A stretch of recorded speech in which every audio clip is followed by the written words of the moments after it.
Ever wonder if the Bible's ancient pages really hold up against history and archaeology?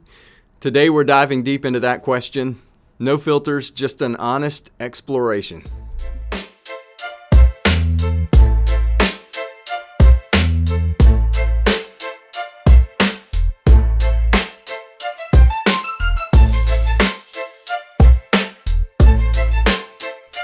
Hello and welcome to Wrestling with God, Big Questions, Honest Conversations. I'm Cliff Sims, and I'm glad you're here. In today's episode, we tackle a subject that sits at the crossroads of faith and history. Is the Bible historically reliable?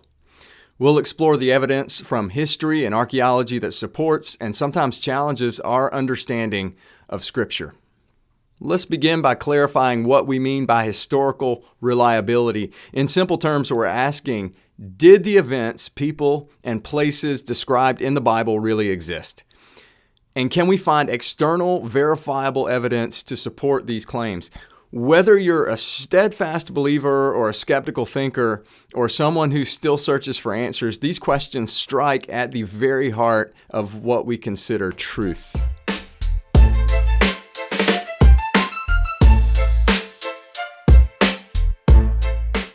To appreciate the historical claims of the Bible, it's essential to remember that its texts were written over many centuries by diverse authors in various cultural contexts. These writings aren't isolated. They emerged alongside real historical events, from the rise and fall of empires to the lives of kings and prophets and just everyday people.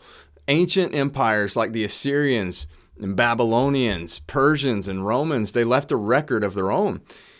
And these documents sometimes align strikingly with the biblical narrative. These overlapping evidence provides us with an important context for assessing the Bible's historical framework.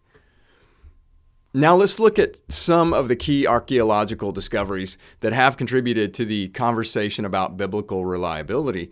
First is the Dead Sea Scrolls. Discovered in the mid-20th century, these manuscripts, they date back as far as the 3rd century BC. They include portions of the Hebrew Bible, showing not only the preservation of the text over time, but also offering a glimpse into the religious life during the Second Temple period. And then there are the Tel Dan inscription. This stone fragment uncovered in northern Israel bears an inscription referring to the house of David. For years, some questioned whether King David was a historical figure. But this inscription, however, offers non-biblical evidence that David did indeed exist. Then there's the Pilate stone. Found in the region of ancient Judea, this artifact names Pontius Pilate, the Roman official known from the New Testament of his role in the trial and crucifixion of Jesus. Its discovery provides tangible support for the New Testament narrative.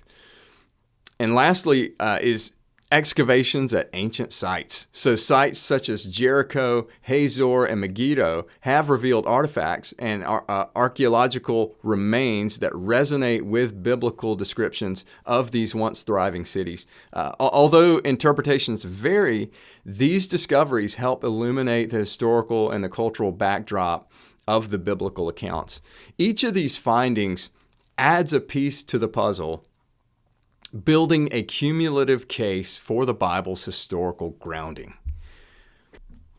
Of course, the story isn't entirely one-sided. Critics point out that not every biblical claim is directly supported by external evidence. So take, for example, the Exodus narrative. While many scholars acknowledge historical connections between the Israelites, Egypt, and Canaan, the absence of explicit Egyptian records detailing a mass exodus raise questions. I believe it did happen because I believe the Bible itself provides a historical narrative. But I'm just saying that these legitimate questions do arise. Moreover, interpreting archaeological evidence isn't always straightforward. A single artifact might suggest one thing to one scholar and something entirely different to another. It's the cumulative weight of multiple independent discoveries that often paints the most compelling picture. These debates and uncertainties are a natural part of scholarly inquiry, and they invite us to keep asking questions.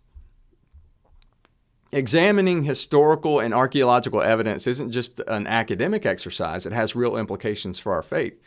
For many believers, these discoveries provide a tangible connection to the biblical narrative and the people who lived it. They remind us that Scripture is not merely a collection of stories, but a record intertwined with real historical events. At the same time, engaging with challenging evidence encourages us to hold our beliefs up to critical inquiry. Faith and scholarship doesn't need to be at odds. In fact, when we allow them to dialogue with each other, our understanding deepens. The process of wrestling with difficult questions can lead to a more mature, resilient faith. I've often been asked questions about this topic.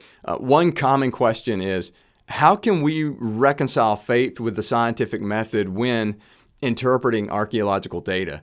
My view is that faith provides the framework for understanding our purpose and our meaning, while science offers the tools to explore the world around us.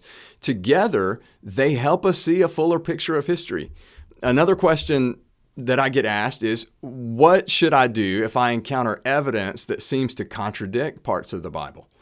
Remember that our journey with faith is ongoing. Rather than seeing apparent contradictions as threats, view them as invitations to study more deeply. Honest wrestling with these issues can ultimately fortify our belief and our understanding. But let me give you some advice that a professor once gave me. Don't sell your faith so cheaply. There are some who will throw away their faith for very little. Don't be that guy. Well, as we wrap up today's episode, here are a few key takeaways. First, cumulative evidence. Discoveries like the Dead Sea Scrolls, the Tel Dan inscription, and the Pilate Stone build a stronger case for the Bible's historical reliability. 2, embrace the dialogue. The field of biblical archaeology is ever evolving, and while debates persist, they drive us to engage more deeply with our history and our faith. 3, a faith enriched by inquiry. Allowing evidence and scholarly inquiry to inform our understanding does not weaken our faith, it enriches it, giving us a more nuanced view of Scripture and its place in history. Remember, wrestling with these big questions isn't about having all the answers right away. It's about the journey of discovery that brings us closer to the truth. Well, thank you for joining me on this deep dive into the historical reliability of the Bible.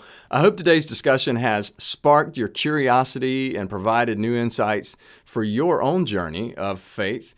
If you found this episode thought-provoking, please share it with a friend, subscribe to Wrestling with God, and leave a review so that we can continue these honest conversations. Until next time, keep questioning, keep exploring, and keep wrestling with God.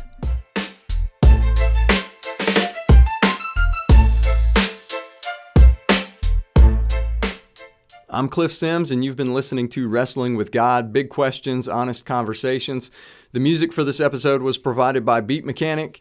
If you want to drop me a line, you can find my contact info at riverchurchdecatur.com. Stay curious, and I'll see you in the next episode.